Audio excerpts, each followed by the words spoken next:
ತಮ್ಮ ಪತ್ರಿಕಾಗೋಷ್ಠಿ ಕರೆದಂಥ ಸಂದರ್ಭದಲ್ಲಿ ಕೆಲವೊಂದು ನಗರಾಭಿವೃದ್ಧಿ ಪ್ರಾಧಿಕಾರದಿಂದ ಕೆಲವೊಂದು ವಿಶೇಷ ಯೋಜನೆಗಳನ್ನು ನಾವು ರೂಪಿಸಿದ್ವಿ. ಅದರ ಬಗ್ಗೆ ಈಗಾಗಲೇ ಪತ್ರಿಕಾಗೋಷ್ಠಿಯಲ್ಲಿ ತಮಗೆ ತಿಳಿಸಿದ್ವಿ. ಅದೇ ಪ್ರಕಾರವಾಗಿ ಇವತ್ತು ಏನು ನಾವು ಮಾಸ್ಟರ್ ಪ್ಲ್ಯಾನನ್ನು ಮಾಡ್ತಾ ಇದ್ದೇವೆ 2041ರವರೆಗೆ, ಅಂದರೆ ಕಳೆದ 2010ರಲ್ಲಿ ಆದಂಥ ಮಾಸ್ಟರ್ ಪ್ಲ್ಯಾನು ಈಗ ನಾವು 25ರಲ್ಲಿ ಮಾಡ್ತಿದ್ದೆ. ಅದು ಯಾಕೆ ಅಂದರೆ ಅದು 20ರಲ್ಲಿ ಮಾಡಬೇಕಿತ್ತು, ಮಾಡಿಲ್ಲ. ಹಾಗಾಗಿ ಈ 25ರಲ್ಲಿ ನಾವು ಈಗಾಗಲೇ ಮಾಸ್ಟರ್ ಪ್ಲ್ಯಾನನ್ನು ತಯಾರು ಮಾಡಿದ್ದೀವಿ.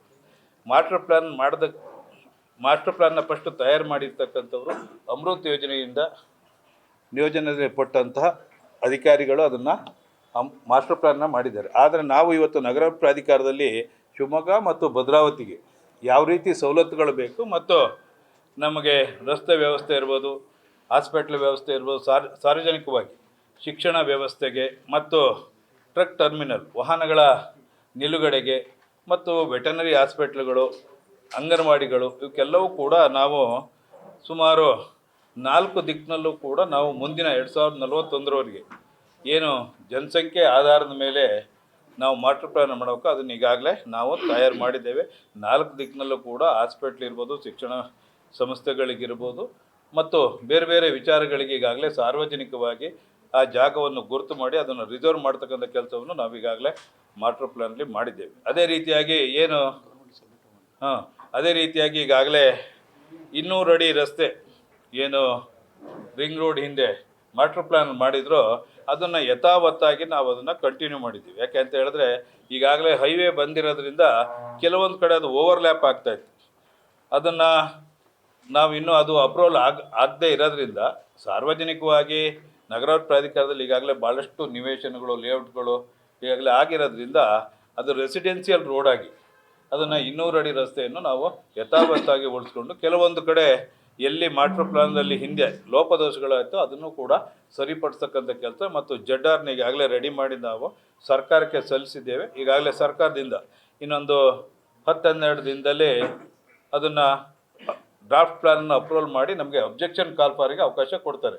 ಅಬ್ಜೆಕ್ಷನ್ ಕಾಲ್ ಫಾರ್ ಸುಮಾರು 2 ತಿಂಗಳ ಕಾಲ ಇರುತ್ತೆ. ಆ ಸಂದರ್ಭಗಳಲ್ಲಿ ಮತ್ತೆ ಯಾವುದಾದ್ರೂ ನಮ್ಮಲ್ಲಿ ತಪ್ಪಾಗಿದ್ದರೆ ಅಥವಾ ನ್ಯೂನತೆಗಳಿದ್ದರೆ ಅಥವಾ ಬೇರೆ ಏನಾದರೂ ಸಾರ್ವಜನಿಕರಿಗೆ ಬೇಕಾಗಿದ್ದರೆ ಅದನ್ನು ಕೂಡ ಅಳವಡಿಸ್ತಕ್ಕಂಥ ಕೆಲಸವನ್ನು ಮಾಡ್ತೇವೆ. ಯಾಕೆ ಅಂತ ಹೇಳಿದ್ರೆ ಈಗಾಗಲೇ ಮಾಸ್ಟರ್ ಪ್ಲ್ಯಾನ್ ಮಾಡಬೇಕಾದ್ರೆ ಜಿಲ್ಲಾಧಿಕಾರಿಗಳ ಕಚೇರಿಯಲ್ಲಿ ಜಿಲ್ಲಾ ಎಲ್ಲ ವಿಭಾಗಗಳ ಅಧಿಕಾರಿಗಳ ಸಭೆಯನ್ನು ಕರೆದು PWD ಇರ್ಬೋದು, ಹೆಲ್ತ್ ಇರ್ಬೋದು, ಇರಿಗೇಷನ್ ಇರ್ಬೋದು, ಕಾರ್ಪೊರೇಷನ್ ಇರ್ಬೋದು, ಎಲ್ಲರನ್ನೂ ನಾವು ಸಭೆಗಳು 2-3 ಸಭೆಗಳನ್ನು ಮಾಡಿ ಆ ಮಾಸ್ಟರ್ ಪ್ಲ್ಯಾನ್ ನಾವು ಫೈನಲ್ ಮಾಡಿರ್ತಕ್ಕಂಥದ್ದು.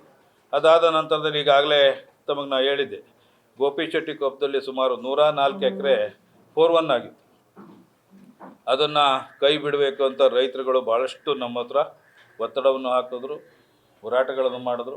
ಆದರೂ ಕೂಡ ನಾವು ಅದನ್ನು ಕೈ ಬಿಡಲಿಕ್ಕೆ ಆಗೋದಿಲ್ಲ ಅಂಥೇಳಿ ಈಗಾಗಲೇ 50-50 ಆಧಾರದ ಮೇಲೆ, ಯಾಕೆಂದರೆ 4-1 ಆಗಿರೋದ್ರಿಂದ ಸರ್ಕಾರ ನಮಗೊಂದು ಅವಕಾಶ ಕೊಡ್ತು, ನೀವು ಮತ್ತೆ ಒಂದು ರೌಂಡ್ ರೈತರುಗಳನ್ನು ಕರೆಸಿ ಮಾತಾಡಿ ಅವರು 50-50ಗೆ ಒಪ್ಪಿದ್ರೆ ನೀವು ಲೇಔಟನ್ನು ಮಾಡಲು ನಿಮಗೆ ಅನುಮತಿ ಕೊಡ್ತೇವೆ ಅಂತ. ಹಾಗಾಗಿ ನಾವು ರೈತರುಗಳನ್ನು ಕರೆಸಿ ಈಗಾಗಲೇ 3-4 ಸಭೆಗಳನ್ನು ಮಾಡಿ ಅದರಲ್ಲಿ 31 ಎಕರೆ ಜಾಗವನ್ನು ಈಗಾಗಲೇ ನಮಗೆ ರೈತರುಗಳು ಒಪ್ಪಿಗೆ ಕೊಟ್ಟಿದ್ದಾರೆ. ಅದು ಕೂಡ ಈಗ ಗೌರ್ಮೆಂಟ್ನಲ್ಲಿ ಇನ್ನೊಂದು 10-12 ದಿನದಲ್ಲಿ ಅದು ಕೂಡ ಅಪ್ರೂವಲ್ ಆಗುತ್ತೆ ಲೇಔಟಲ್ಲಿ.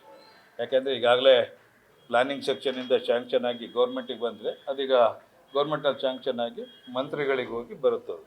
ಅದಾದ ನಂತರದಲ್ಲಿ ಈಗಾಗಲೇ ಭದ್ರಾವತಿಯಲ್ಲಿ ಸುಮಾರು 30 ವರ್ಷಗಳ ಹಿಂದೆ ಸುಮಾರು 34 ಎಕರೆ ಜಾಗವನ್ನು 4-1 ಆಗಿ 6-1 ಮಾಡಿತ್ತು. ಅದನ್ನು ಕೂಡ ಲೇಔಟು ಅದರಲ್ಲಿ 2 ಎಕರೆನ ರೈತರುಗಳು ಒಪ್ಪಿ ಆವಾಗಲೇ ಮಾಡಿದರು. ಆಮೇಲೆ ಸುಮಾರು ಇಷ್ಟು ವರ್ಷಗಳ ಕಾಲ ಅದನ್ನು ಮಾಡಿಲ್ಲ. ಈಗಾಗಲೇ ಅದು ಕೂಡ ನಗರ ಪ್ರಾಧಿಕಾರದ ಹೆಸರಿನಲ್ಲಿದೆ, ಅದು ಪಾಣಿ ಗಿಣಿ ಎಲ್ಲ ನಮ್ಮ ಹೆಸರಿನಲ್ಲೇ ಇದೆ. ಅದನ್ನು ಕೂಡ ಈಗ ತುರ್ತಾಗಿ ನಾವು ಅದಕ್ಕೆ ಲೇಔಟನ್ನು ಮಾಡಬೇಕಾಗಿದೆ. ಅಲ್ಲಿ ರೈತರುಗಳು ನಮಗೆ ನೀವು ಕೊಟ್ಟಿರ್ತಕ್ಕಂಥ ಪರಿಹಾರ ಸಾಲಿಲ್ಲ ಅಂತ ಹೇಳಿ ಕೋರ್ಟಿಗೆ ಹೋಗಿದ್ರು. ಅದ್ರಲ್ಲಿ ಕೋರ್ಟು ಕೂಡ ಎಲ್ಲವನ್ನು ವಜಾ ಮಾಡಿ ಒಂದು 6 ಎಕರೆ ಜಾಗಕ್ಕೆ ಮಾತ್ರ ಸ್ಟೇ ಕೊಟ್ಟಿತ್ತು. ಅದನ್ನು ಕೂಡ ನಾವು ಕೇವೇಟ್ ಹಾಕಿ ಅದನ್ನು ಕೂಡ ನಾವು ವೆಕೆಟ್ ಮಾಡಿಸ್ತಾ ಇದ್ವಿ.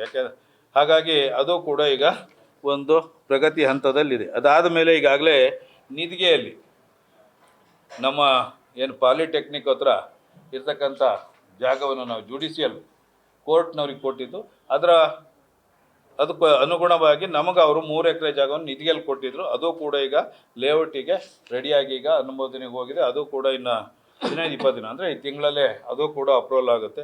ಅದಾದ ನಂತರದಲ್ಲಿ ಸೋಮಿನ ಕೊಪ್ಪದಲ್ಲಿ ಸುಮಾರು 1.25 ಎಕರೆ ಕೋರ್ಟ್ನಲ್ಲಿತ್ತು. ಅದು ಹಿಂದೆ ಇಡೀ ಲೇಔಟ್ ಮಾಡಿದಾಗ ಅದೊಂದು ಜಾಗ ಕೋರ್ಟ್ನಲ್ಲಿತ್ತು.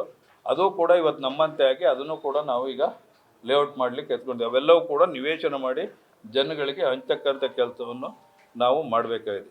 ಅದ್ರ ಜೊತೆಯಲ್ಲಿ ಈಗಾಗಲೇ ತಮಗೆ ಗೊತ್ತಿದೆ, ನಾನು ಪದೇ ಪದೇ ಹೇಳ್ತಾ ಇದ್ದೆ, ಯಾಕಂದರೆ ಇಲ್ಲಿಯ ಸುತ್ತಮುತ್ತಲು ಜಾಗಗಳು ಭಾಳ ದುಬಾರಿ ಆಗಿರೋದ್ರಿಂದ ಪ್ರಾಧಿಕಾರದಿಂದ ಮಾಡಿ ನಾವು ಜನಗಳಿಗೆ ಕಡಿಮೆ ದರದಲ್ಲಿ ಕೊಡಲಿಕ್ಕೆ ಆಗೋದಿಲ್ಲ. ಹಾಗಾಗಿ ನಮ್ಮ ಹತ್ರ ಊರುಗಡನಲ್ಲಿ ಸುಮಾರು 4 ಎಕರೆ ಜಾಗ ಇದೆ. ಅದಕ್ಕೆ ನಾವು ಅಪಾರ್ಟ್ಮೆಂಟ್ಸ್ಗಳನ್ನು ಮಾಡ್ತಕ್ಕಂಥದ್ದು.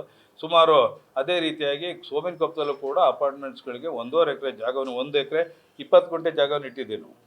ಅದರಲ್ಲಿ ಸುಮಾರು 1,000 ಅಪಾರ್ಟ್ಮೆಂಟ್ಸ್ಗಳನ್ನು ಮಾಡಿ ಸಾಮಾನ್ಯ ಜನಕ್ಕೆ ಅತ್ಯಂತ ಕಡಿಮೆ ಬೆಲೆ ಒಂದು ಇದು ಮನೆಗಳನ್ನು ಮಾಡಿ ಕೊಡಲಿಕ್ಕೆ ಈಗಾಗಲೇ ಅದು ಕೂಡ ಈಗ ಗೌರ್ಮೆಂಟ್ನಲ್ಲಿ ಇನ್ನೇನು ಅದು ಕೂಡ ಅಪ್ರೂವಲ್ ಆಗುತ್ತೆ. ಅದು ಕ್ಯಾಬಿನೆಟಿಗೆ ಹೋಗಬೇಕಾಗುತ್ತೆ. ಯಾಕೆಂದರೆ ಅದು ಸುಮಾರು ಒಂದು 3 ವರ್ಷದ ಪ್ರಾಜೆಕ್ಟ್ ಆಗುತ್ತೆ. ಕನ್ಸ್ಟ್ರಕ್ಷನ್ ಸ್ಟಾರ್ಟ್ ಆದರೆ ಆಗುತ್ತೆ. ಈಗಾಗಲೇ ನಾವು ಅದನ್ನೆಲ್ಲ ಬಜೆಟ್ನಲ್ಲಿ ಆ್ಯಕ್ಷನ್ ಪ್ಲ್ಯಾನ್ ರೆಡಿ ಮಾಡಿ ಬಜೆಟ್ನಲ್ಲಿ ಗೌರ್ಮೆಂಟಿಂದ ನಾವು ಅಪ್ರೂವಲ್ ತೊಗೊಂಡಿದ್ವಿ. ಯಾಕೆ ಅಂತ ಹೇಳಿದ್ರೆ ನಮ್ಗೆ 25 ಲಕ್ಷದ ಮೇಲೆ ನಾವು ಇಲ್ಲಿ ಅಪ್ರೂವಲ್ ಕೊಡಲಿಕ್ಕೆ ನಮಗೆ ಪವರ್ ಇಲ್ಲ.